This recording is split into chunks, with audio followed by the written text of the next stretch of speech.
Hey, I really don't know what's going on with you, but I just want to just give you a heads up that I'm about to really disappear on you. You feel me? I'm not going to be playing these games with you at all, at all. So I don't know. You think you silent treating me, and you think I'm gonna be nah. You'll have a rude awakening. You'll just have silence, and ain't nobody threatening you. And I ain't trying to go back and forth with no woman. You know what I'm saying? I'm telling you, I ain't got no time for no motherfucking games. Where my life is at right now, I don't have no time for no games, baby girl. Me and you could be mad. I could have a spat. We could have whatever. Then after that, you better get on your job. That's really that's all it is. Cause you got me on my job. Nah, it ain't never gonna work like that over here. You know what I'm saying? I was trying not to leave this message, but you have left me no choice. So either you go in the direction of like moving on and shit like that, or you like just like have me just keep moving. Ain't no threat, I'm just being clear. I can't do this shit with you every time. For over a decade, 50 Cent has dropped cryptic warnings, thrown shade, and called out names. But no one really listened. Now, as Diddy faces sex trafficking charges, all the twisted puzzle pieces are snapping into place. What if 50 was right all along? What if the parties, the cameras, the cash were all part of something far more disturbing? What's really going on with Diddy and 50 Cent? Back in 2010, 50 Cent received a bizarre and disturbing video message from Diddy.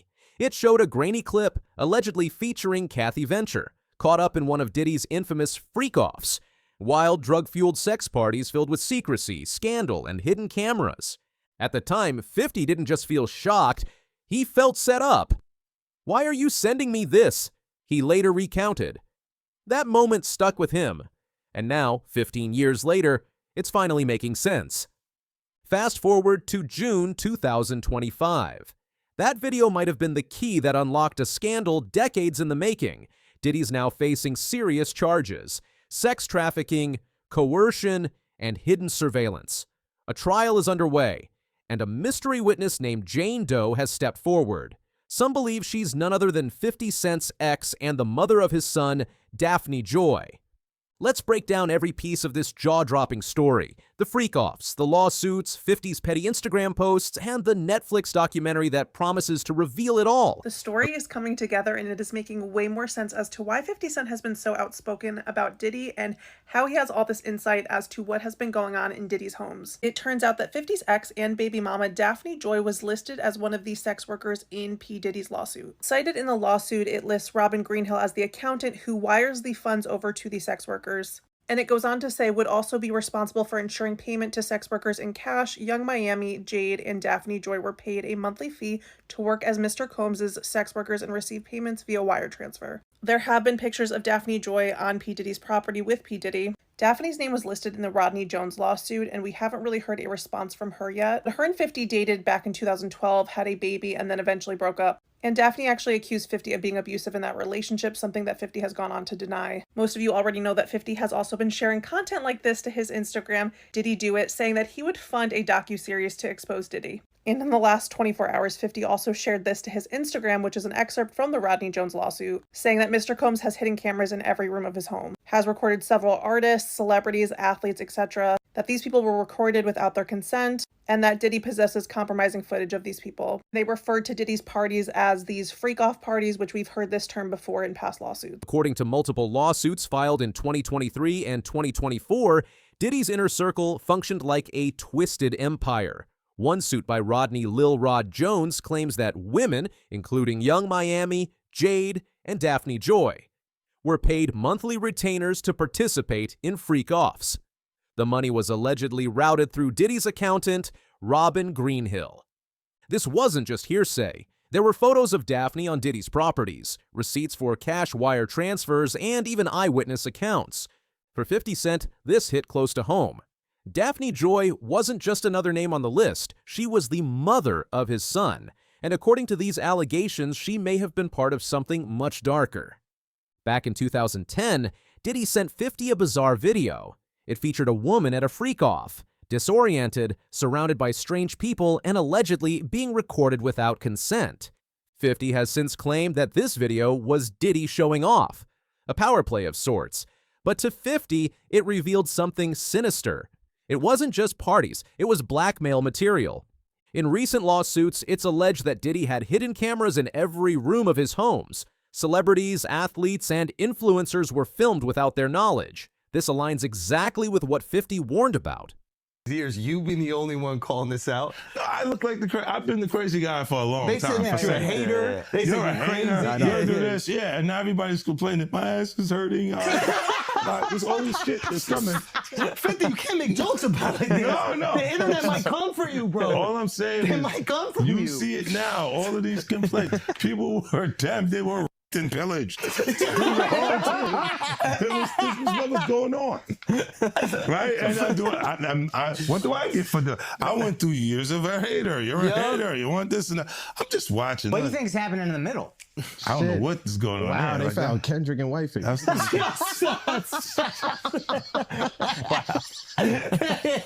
can't dress up Kendrick like that. Oh, you can't dress him up like that. No, it's jokes. That's like the White Chicks movie, bro. You can't do that. Yeah, that was comedy. That was good. Yeah, but that get away with Wifey. You know, that's obviously doing shopping.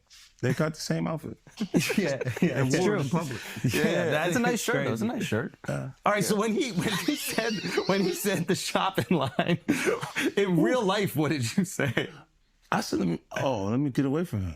Because he was like, yo, you hot now. Now we gotta hang out now. Like hang out. Yeah. He said, I don't know, maybe I take you shopping and I get you some flash and you could give me the hood shit. And I was looking and I was like, In interviews and podcasts, 50 has repeatedly brought up one particularly strange encounter with Diddy. At a wedding in 2010, Diddy leaned over and said, "Yo, let me take you shopping." For 50, that wasn't just a weird moment. It was an alarm bell. That's something you say to a woman, he told Drink Champs, not to another man, not to me. It's moments like this that made 50 distance himself from Diddy, both personally and professionally. You and Puff haven't liked each other business-wise for a long time. but that's why it's only business. It was really, away from that, I explained why I didn't hang out with him, right? Because it's a little fluffy stuff going on. It's not your scene. It's not my style. Not your scene. They hug you from the front and the back at the same time. I got uncomfortable with him because the way he was acting to try and get me to hang out with him was like, yo, I'll take you shopping. And I'm like, what you mean?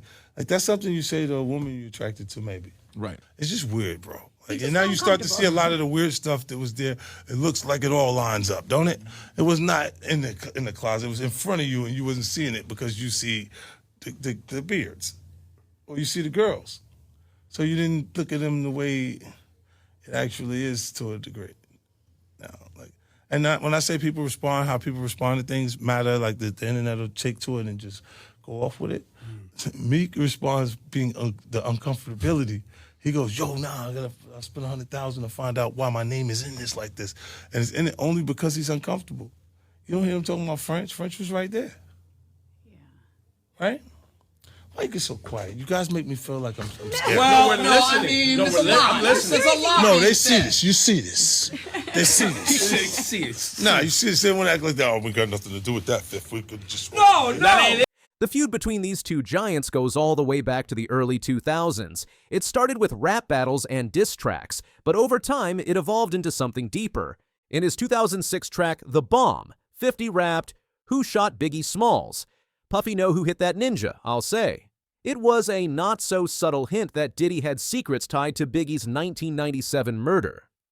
Later, the rivalry spilled into business. Ciroc versus F&V Vodka, competing media ventures, passive-aggressive interviews, and of course, trolling. But now their war has escalated from lyrics and brands to legal courtrooms and social warfare. The stakes aren't about ego anymore. They're about reputation, parenthood, and potential prison time. Daphne and 50 had a brief but messy relationship from 2011 to 2012. They welcomed their son, Sire, but by 2013, their split had turned ugly. 50 was charged with vandalism and allegedly injuring her, later taking a plea deal. Still, their co-parenting continued until Daphne was seen with Diddy in Miami. That reignited everything.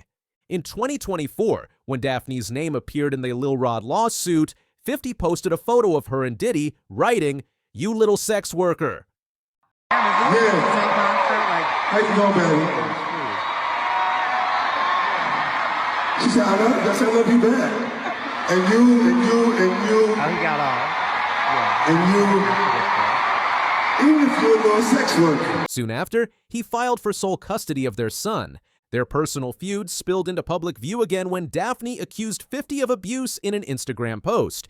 50 responded with a defamation lawsuit, one he later dropped when she deleted the post. In Diddy's New York trial, Jane Doe's testimony shook the courtroom. She described a relationship starting in 2021 where Diddy paid her $10,000 a month to cover her rent, even after they stopped dating. Prosecutors say this was coercion, using money to control her behavior and ensure her attendance at freakoffs. She testified about being asked to smuggle ecstasy in carry-ons, being banned from using condoms, being emotionally worn down. In one chilling moment, she revealed that she sent Diddy a picture of her bloody tampon to avoid a freak-off. That moment alone demonstrated the psychological grip Diddy allegedly held, a mix of fear, pressure, and shame that left Jane Doe feeling trapped and used. The defense argues that Jane Doe and others were willing participants. They liked the money, the luxury, the lifestyle. They weren't forced. But the law says otherwise. In sex trafficking cases, coercion isn't just physical force. It includes manipulation, fraud, and financial control. Jane Doe said she couldn't keep up with social media, couldn't see her friends, and that freak-offs became her full-time job. If she is Daphne Joy, 50 social media posts and their rocky history add another layer of complication. To win a RICO case, the government has to show that Diddy's world wasn't just immoral, it was criminal. Jane Doe's testimony mentioned drug trafficking, emotional abuse, and multiple acts of coercion. She even named Assistant KK as the freak-off coordinator. If true, this paints Bad Boy Entertainment as more than a label. It paints it as a syndicate.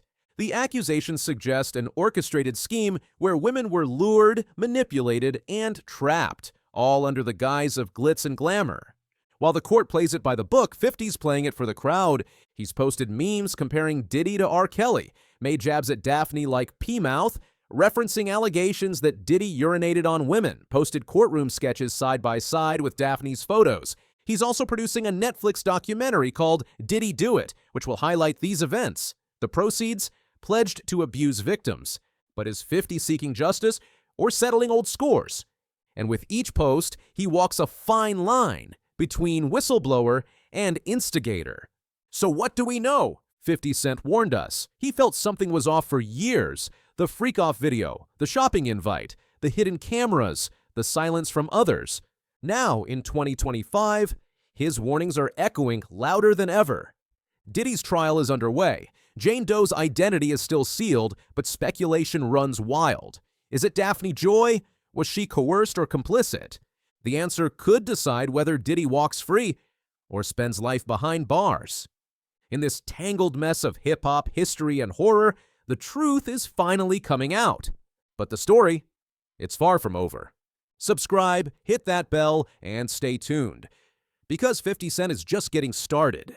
I didn't. I thought, I've had, obviously, an interesting life, but I didn't have the kind of trauma or newsworthy events that I had to recover from, and I didn't have those kind of hooks. So it's your life. Well, you never know. Yeah. I had an accidental career. Two legends, two totally different worlds. But what if I told you the rugged star of Magnum P.I. and the neon queen of 80s pop shared a life story filled with struggle, sacrifice, and stunning comebacks? Tom Selleck and Cyndi Lauper. What really connects them may just surprise you. Stay with us, because the twists, turns, and heartfelt choices they made behind the spotlight might just change how you see them forever. You know Tom Selleck as the mustachioed hero of Magnum and the rock-solid commissioner in Blue Bloods. And Cyndi Lauper? She's the voice of rebellion, heartache, and timeless anthems. But beneath the fame lies a story of grit, reinvention, and a legacy that spans generations. Let's dive into their remarkable journeys side by side. Tom Selleck, born in 1945 in Detroit, Michigan, moved to California at age 3. Raised by a disciplined, hard-working family, his father was a real estate developer and his mother a future leader in the Motion Picture Mothers Group. Tom's first dream wasn't acting, it was basketball. He played for USC during the 1965-66 season. That discipline, that team spirit, would follow him into every role he ever took on. Meanwhile, Cyndi Lauper was born 8 years later in 1953 in Brooklyn. Her upbringing was anything but calm. Raised in a working-class home, she faced abuse, ran away from home, and chased music as a way out. By 12, she was writing songs. By her 20s, she was hustling in dive bars and clubs, chasing the dream. She was loud, proud, and unafraid to be different in a world that didn't always understand her. Selleck's start in Hollywood was rocky. He appeared on The Dating Game, did commercials for Pepsi, and joined Fox's new talent program, but it took 6 failed TV pilots before he struck gold. His big break? The 1980s Magnum PY. The character of Thomas Magnum wasn't just a role, it was a culmination of every hardship he'd endured, a Vietnam veteran who was tough yet empathetic, funny but deeply thoughtful. Selleck poured himself into it. Lauper's path was equally painful. Her first real gig with Blue Angel ended in disaster and bankruptcy, but her voice and vision couldn't be ignored. Then came 1983 and her debut solo album, She's So Unusual. 4 top 5 Billboard hits. A record-breaking success. Cyndi wasn't just making music, she was making statements, and the world was finally listening. Selleck became the face of primetime TV. Thomas Magnum was everything. Tough, funny, vulnerable, and always driven by principle. The role earned Selleck an Emmy and permanent pop culture status. He wasn't just an actor. He was a symbol of integrity in a changing America. Cyndi exploded onto MTV screens with her candy-colored hair, wild outfits, and fierce independence. Girls just want to have fun. Time after time, and She Bop weren't just hits, they were anthems. Her fashion, her attitude, her voice. Cyndi changed what it meant to be a female pop star. Suddenly, being different was cool. Being loud was powerful. But behind the scenes, both stars lived by values deeper than fame. Selleck served in the California Army National Guard, 1967 to 1973, eventually becoming a sergeant. And when his daughter Hannah faced a life-threatening illness, he walked away from Hollywood for 3 years to be a full-time dad. That decision shocked many, but it defined him. Lauper? She turned her fame into activism. She co-founded True Colors United, fighting LGBTQ+ youth homelessness. Her advocacy wasn't PR, it was personal. She stood for those who had no voice, even when it risked her career. She brought attention to causes that others ignored. And she kept going. Post-Magnum, Selleck had a strong film run, 3 Men and a Baby, Quigley Down Under, Mr. Baseball. But it was Blue Bloods in 2010 that brought him back to millions of living rooms. As Commissioner Frank Reagan, Selleck reminded us what steadfast, principled leadership looks like. The show ran for 14 seasons, ending in 2024. He was no longer just Magnum, he was now the patriarch of one of TV's most beloved families. And yet, Selleck never sought the spotlight off screen. He maintained a quiet ranch life, away from paparazzi and red carpets. He preferred working the land to working the press. In an industry that rewards noise, his silence was a statement of character. That connection to the land wasn't just a hobby, it was therapy.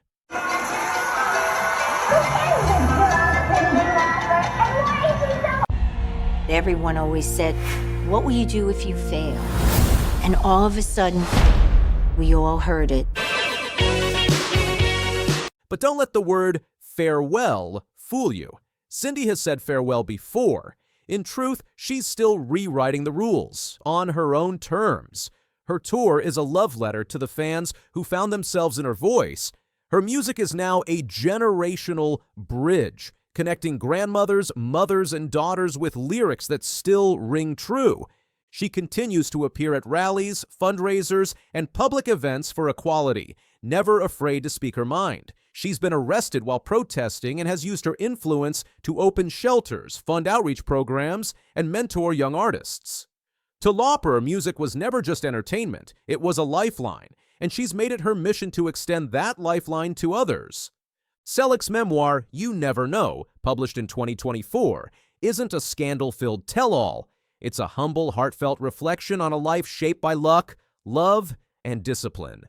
Fans finally got to see the man behind the mustache, the stories behind the characters, the values behind the choices. It's not just a book, it's a legacy in ink. And what shines through the pages is his quiet gratitude for the second chances, the supportive wife, the loyal fans. Selleck doesn't try to mythologize his journey. He lets the truth speak for itself, and in doing so, he reminds us all that fame is fleeting, but character endures. Lauper, with over 50 million records sold and a career full of firsts, isn't just a music legend, she's a movement. Her farewell tour isn't an end, it's a tribute to survival, to individuality, to her fans, who grew up and grew old with her. She's made sure that being unapologetically yourself isn't just accepted, it's celebrated. And here's something to think about. In a world obsessed with reinvention, both Selleck and Lauper found success by staying true to who they are.